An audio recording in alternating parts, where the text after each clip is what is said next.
Bonjour mes chers élèves, j'espère que vous allez bien.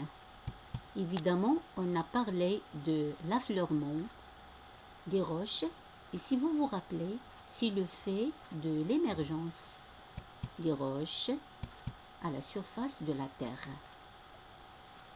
Vous pourriez regarder ces images, elles représentent l'affleurement des roches. Alors pour que vous sachiez comment ça se forme un chaos granitique, avant tout, regardez ces images.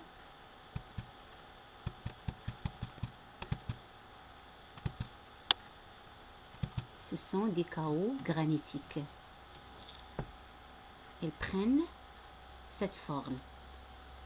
Et on va expliquer maintenant comment ça se fait la formation des chaos granitiques. On a ici un massif granitique. Regardez bien, il se compose d'un granit sain, d'un granit altéré et de l'arène granitique. Regardons ici, c'est bien détaillé. L'image au-dessus montre un massif granitique fissuré. Ces fissures appelées aussi les diaclases, par lesquelles l'eau de pluie s'infiltre et sous l'action de la pluie torrentielle, ainsi la répétition de l'alternance gel-dégel, ce massif granitique subit une altération. Regardez bien l'image qui est au milieu. Il se transforme en granit friable. C'est-à-dire, il devient fragile et facile à se casser. Et sous l'action de l'érosion, il va nous donner de l'arène granitique. Regardez ici, on va voir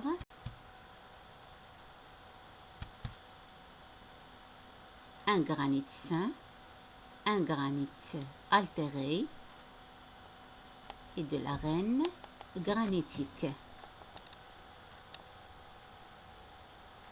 qui va effectivement, normalement ici aussi c'est un granit qui est sain.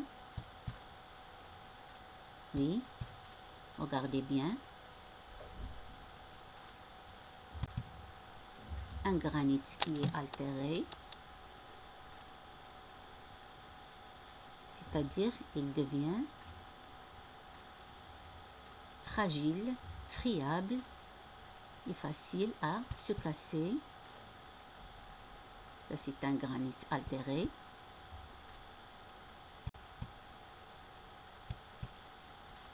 Ici on a l'arène granitique.